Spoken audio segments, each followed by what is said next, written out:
Ada satu kenyataan yang terus berulang dalam sejarah manusia. Kita sering mengira bahwa ketidakadilan hanya muncul karena adanya orang-orang jahat. Padahal jauh lebih sering ketidakadilan lahir dari sebuah sistem yang sudah dianggap biasa. Sistem itu membuat sebagian orang memiliki hak lebih banyak daripada yang lain. Sistem itu menentukan siapa yang boleh bermimpi, siapa yang boleh berbicara, bahkan siapa yang layak dihormati. Inilah dunia yang digambarkan Bumi Manusia.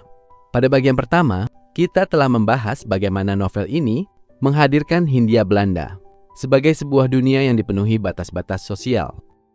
Kita melihat bagaimana pendidikan menjadi jalan menuju kesadaran, sekaligus ancaman bagi kekuasaan kolonial. Kini pada bagian kedua, kita akan melangkah lebih jauh.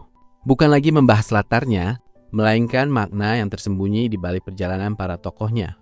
Kita akan melihat bagaimana cinta, hukum keluarga, dan harga diri menjadi alat bagi Pramoedya Anantatur untuk berbicara tentang kemanusiaan. Karena pada akhirnya, Bumi Manusia bukan sekadar novel sejarah. Ia adalah pertanyaan tentang bagaimana manusia seharusnya memperlakukan manusia lainnya. Perjuangan melawan sistem bukan sekadar melawan seseorang. Salah satu hal yang membuat Bumi Manusia terasa begitu kuat adalah kenyataan bahwa konflik utamanya bukan sekadar pertentangan antar individu. Yang dihadapi para tokohnya adalah sebuah sistem yang telah mengakar. Sistem hukum, sistem sosial, sistem pendidikan, sistem yang menentukan nilai seseorang bahkan sebelum ia sempat membuktikan dirinya. Pramoedya menunjukkan bahwa menghadapi sistem semacam ini jauh lebih sulit daripada menghadapi satu orang. Seseorang bisa saja mengalahkan lawan dalam sebuah perdebatan. Namun bagaimana jika yang harus dilawan adalah aturan yang telah diterima oleh seluruh masyarakat? Pertanyaan ini membuat novel terasa jauh lebih luas daripada kisah personal. Cinta yang melampaui romansa. Banyak orang mengenal Bumi Manusia sebagai kisah cinta.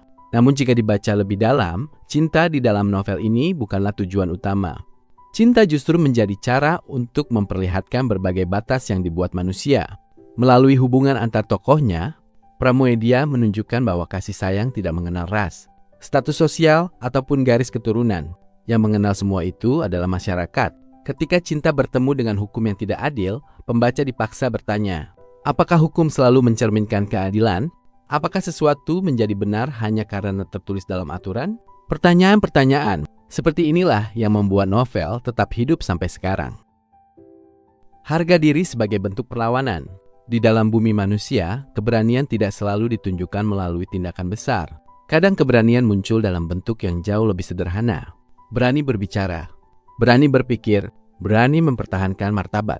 Pramoedya memperlihatkan bahwa seseorang bisa kehilangan harta, jabatan, bahkan kebebasan. Namun selama harga dirinya tetap utuh, ia belum benar-benar kalah. Pesan ini terasa sangat kuat karena berlaku di setiap zaman. Dalam kehidupan modern, tekanan mungkin tidak lagi datang dari penjajah, tetapi tekanan bisa muncul dari lingkungan, pekerjaan, media sosial, atau ekspektasi masyarakat. Pertanyaannya tetap sama, masihkah kita berani menjadi diri sendiri?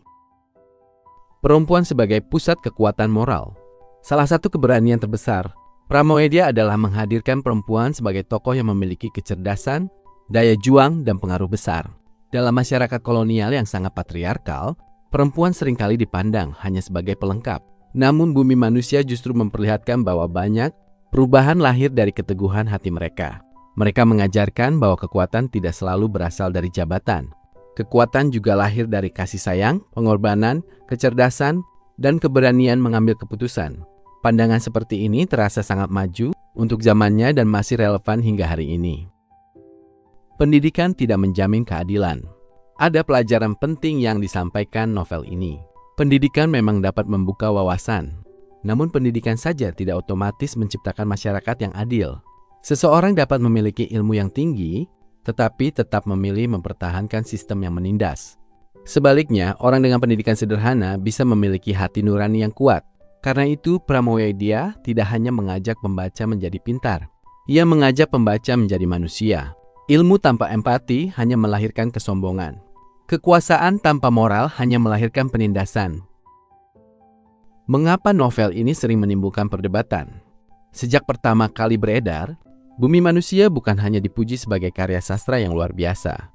Novel ini juga menjadi bahan diskusi dan perdebatan.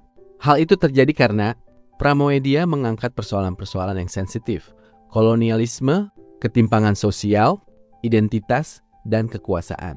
Namun justru disitulah kekuatan sastra. Sastra tidak selalu hadir untuk membuat pembaca merasa nyaman. Kadang sastra hadir untuk mengguncang cara kita memandang dunia. Novel yang baik bukanlah novel yang memberi semua jawaban, melainkan novel yang membuat kita terus bertanya, bahkan setelah halaman terakhir selesai dibaca. Bahasa yang tetap indah puluhan tahun kemudian. Salah satu alasan mengapa Bumi Manusia masih terus dibaca adalah kualitas bahasanya. Pramoedia mampu menghadirkan kalimat-kalimat yang kaya, mengalir dan penuh makna. Ia tidak sekadar mendeskripsikan sebuah tempat. Ia membuat pembaca merasa hadir di tempat itu. Ia tidak hanya menggambarkan emosi. Ia membuat pembaca ikut merasakannya. Inilah kekuatan sastra, ketika kata-kata tidak lagi hanya dibaca, tetapi dialami. Apa yang bisa dipelajari pembaca masa kini? Meskipun berlatar lebih dari seabad yang lalu, pelajaran yang ditawarkan Bumi Manusia tetap terasa dekat dengan kehidupan modern. Novel ini mengingatkan kita bahwa pendidikan harus melahirkan sikap kritis, bahwa keberanian dimulai dari kejujuran terhadap diri sendiri, bahwa martabat manusia tidak boleh ditentukan oleh status sosial, kekayaan, atau asal-usul, dan yang paling penting, bahwa kemajuan suatu bangsa tidak hanya diukur dari gedung-gedung tinggi atau teknologi canggih. Kemajuan juga diukur dari cara bangsa itu memperlakukan setiap manusianya. Kelebihan dan kekurangan buku. Sebagai sebuah karya sastra, Bumi Manusia memiliki banyak kelebihan. Yang pertama adalah kedalaman gagasannya. Novel ini tidak hanya menghibur, tetapi juga mengajak pembaca berpikir tentang sejarah, identitas, pendidikan, dan kemanusiaan. Kedua, karakter-karakternya terasa hidup dan berkembang. Mereka bukan tokoh hitam putih, melainkan manusia yang memiliki keraguan, keberanian, dan kelemahan. Ketiga, latar sejarahnya dibangun dengan sangat meyakinkan, sehingga pembaca dapat merasakan atmosfer Hindia Belanda tanpa harus membaca buku sejarah. Di sisi lain, sebagian pembaca mungkin merasa gaya bahasa Pramoedia cukup padat dan membutuhkan konsentrasi lebih dibandingkan novel populer masa kini. Selain itu, tema-tema sejarah dan sosial yang kuat membuat novel ini lebih cocok dinikmati secara perlahan, agar setiap gagasannya dapat benar-benar dipahami. Namun justru disitulah daya tariknya. Ini adalah buku yang mengajak pembaca merenung, bukan sekadar mengejar akhir cerita. Layakkah Bumi Manusia dibaca? Jika Anda mencari novel yang penuh aksi tanpa ruang untuk refleksi, mungkin buku ini bukan pilihan pertama. Namun jika Anda ingin membaca karya yang mampu memperluas cara pandang terhadap sejarah, manusia, dan makna kebebasan, Bumi Manusia adalah salah satu novel Indonesia yang sangat layak untuk dijelajahi. Buku ini tidak memberikan jawaban yang mudah. Sebaliknya, ia mengajarkan bahwa menjadi manusia berarti terus belajar, mempertanyakan dunia di sekitar kita, dan mungkin itulah fungsi sastra yang sesungguhnya. Penutup. Ketika menutup halaman terakhir Bumi Manusia, yang tertinggal bukan hanya kesan tentang sebuah kisah di masa kolonial. Yang tertinggal adalah kesadaran bahwa perjuangan untuk mendapatkan keadilan, pendidikan, dan penghormatan terhadap martabat manusia tidak pernah benar-benar selesai. Zaman berubah, kekuasaan berganti, teknologi berkembang. Namun pertanyaan yang diajukan Pramoedia Anantatur tetap sama. Apakah kita sudah memperlakukan manusia sebagai manusia? Mungkin itulah alasan mengapa Bumi Manusia terus dibaca lintas generasi. Bukan karena ia menawarkan nostalgia masa lalu, melainkan karena ia membantu kita memahami masa kini. Terima kasih telah mengikuti pembahasan dua bagian ini di Antara Pikiran. Jika menurut Anda sastra adalah jendela untuk melihat sejarah, sekaligus cermin untuk memahami diri sendiri. Jangan lupa dukung channel ini dengan menyukai video, membagikannya kepada teman-teman, dan menuliskan pendapat Anda di kolom komentar. Sampai jumpa di pembahasan buku berikutnya. Karena setiap buku yang hebat tidak hanya mengubah apa yang kita baca, tetapi juga mengubah cara kita memandang dunia.